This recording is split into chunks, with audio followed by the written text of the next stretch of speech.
Once upon a time, a club named Leeds United made some financial errors, and that led to a fairly big collapse, which led to one relegation, which led to another relegation, and big fire sale of players, and it took a while to rebuild.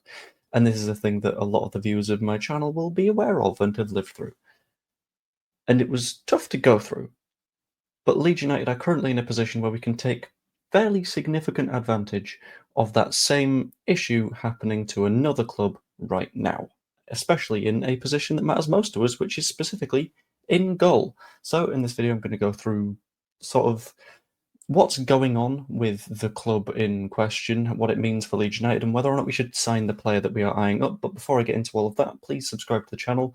Only something like 50% of viewers are subscribed at the moment, and for every subscriber that I've got on the full-time whistle of the charity match that I'm running, I'll donate an extra 1p to Prostate Cancer UK, so it's currently sitting at about 63 quid. You can help to boost that and get tickets as well. Links down below. And donate, it's great. Anyway, let's dive into the main bulk of the story. Leeds United are eyeing up a player at Olympique Lyonnais, who have been relegated from Ligue 1 because of some fairly big financial issues. It's not just a case of they've broken PSR, because that would be completely fine. It's a case of they've got something like 500 million euros of debt that need to be paid off, and they need to be paid off fast. And with the league, they were sort of given a deadline to sort a financial plan or something along those lines, completely missed the deadline, which meant relegation. So whilst they've moved away from prior owner Textor, they are now still having to probably sell a lot of players, and that includes the specific guy that Leeds United are looking at, specifically their Brazilian goalkeeper, 27 years old, Lucas Perez, who I genuinely think, having looked at him, is one of the more promising goalkeeper options that we've been linked with as Leeds United. I'll go through some of the basic information first before I dive into him as a goalkeeper. So first off, need to cover the sort of basic stuff, which is like cost. 15 million euros approximately is the cost that's been quoted in various different places. I don't know how flexible Lyon would be on that, because they do need to sell players, but also he's their first team goalkeeper who played 44 matches last season, 11 of those being in the Europa League. So it's quite hard to sort of push that and guarantee that you would be able to reduce that price point. I think 15 million euros is a fair sort of sum for this guy.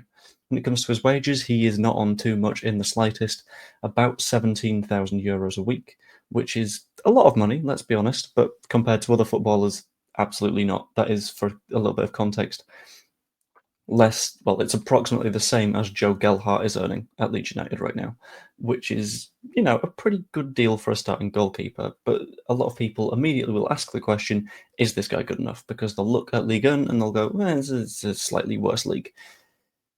The stats are fairly positive for him, to be completely honest with you. Save percentage is in the top 22%, 74.5%, which is a very decent sum. Clean sheet percentage, very solid as well, 68%. Doesn't really save penalty kicks, but we're kind of familiar with that at Leeds United. But he's better than average when it comes to stopping crosses, and in terms of goals conceded versus XG, looking pretty damn good. Over 6 games, he will save one more goal than he is expected to, which can be the difference between 3 points and 1 point, which across the length of a season, let's do a very quick bit of maths. 38 matches, we'll say, saves 6 goals. We'll assume that they matter. Potentially 12 points saved right there. And that's assuming that he stays on the average and doesn't improve. There's a bit of a question around his sort of style as a goalkeeper, I have to admit. So specifically in terms of touches per 90, that's fairly low. Doesn't like to launch his goal kicks, which is a pretty damn good thing, and the length of his goal kicks is on the short side as well. It'll be a play to centre-backs kind of thing. But he's not too familiar with the ball being incredibly close to him and having to play out from the back with his feet. Gets about 35 touches a match, which are not that many compared to what you might expect from a Leeds United goalkeeper last season. I don't know what the difference will be next season, because we might not play out from the back so much. But it is a little bit lower than what Illan Meslier was doing per match. Not tons, but a smidge. In terms of profile, I'm fairly happy with it, although it could be good to sort of make sure that he's a little bit more comfortable with the ball at his feet. And shortens some of those balls. So like 8% more of his balls were launched than Ilham Melier's, which is potentially something that might need to be looked at. I do think this opens up a wider conversation, which is a case of Leeds United are currently in a position where we don't necessarily have the budget to compete with a lot of the Premier League sides. They've been there for a very long time. Have had a lot of TV revenue from the Premier League, and we don't have that right now, which is fine, which is completely understandable. But that means that we're going to have to think clever. And specifically, we're going to have to think, where can we make bargain signings that no one else is necessarily going to pick up? And I think cases like Lyon, where relegated, a lot of those players will think a career is only so long and they need to sell players. It could be beneficial for everyone if I go. That's the key, in my opinion. If you are able to pick up players like those at Lyon, make a move, sign very, very good standard footballers without having to pay too much, you're in a good spot. They're forced to sell, which means that the price is naturally a little bit lower. Wages are low because that's Ligue 1. I think we're in a good spot if we look at, for example, Mikotadze at Lyon as well. Other clubs that are in that sort of position, the financially struggling sort of mode, can be the perfect place to get a lot of decent, talented footballers. That is aside from your standard sort of look across Eastern Europe or Belgium or the Netherlands. There's a hell of a lot of footballers that are very, very good and can do a job in the Premier League that you won't necessarily consider because they won't have the reputation behind them. Ultimately, if the question is, do we want to sign Lucas Perry? I think it would be a very, very good deal for us to go for. I think he's got a very, very high ceiling and is still, so he's got a little bit of room to grow. Goalkeepers in terms of ability tend to grow until 30, 31. This guy's 27, back end of 27, so he's coming into his prime. It's a good time to sign him, in my opinion. Yes, he's got 3 years on his contract, but that doesn't matter when a football club is having a fire sale. Could be a very good spot for us, and in my opinion, the goalkeeper is probably one of the most important spots in the squad, especially when the goalkeeper is going to be absolutely peppered next season.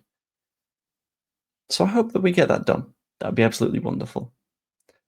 There is a little bit of conversation going on around Pope, but I think there's a different stream to be had in terms of that. But at the end of the day, as always, all of that is just what I think. Let me know what you think in the comments down below. If you haven't, please subscribe. That's massively appreciated and effectively donating to charity indirectly. Like, you can just make me put money into charity, which is a pretty damn good thing for you to do. Like the stream if you haven't, and you could also become a channel member. You get videos like this one a day, well, not a day, but a bunch of hours early, which is absolutely wonderful. Anyway, hope you all enjoyed. I will see you later. And a little quick tip thing for the people that stick around towards the end. The kits for the charity match are now very much being manufactured, and I've seen 3 of them on mannequins. Oh, and they look good. Oh, I'm excited now. See you later.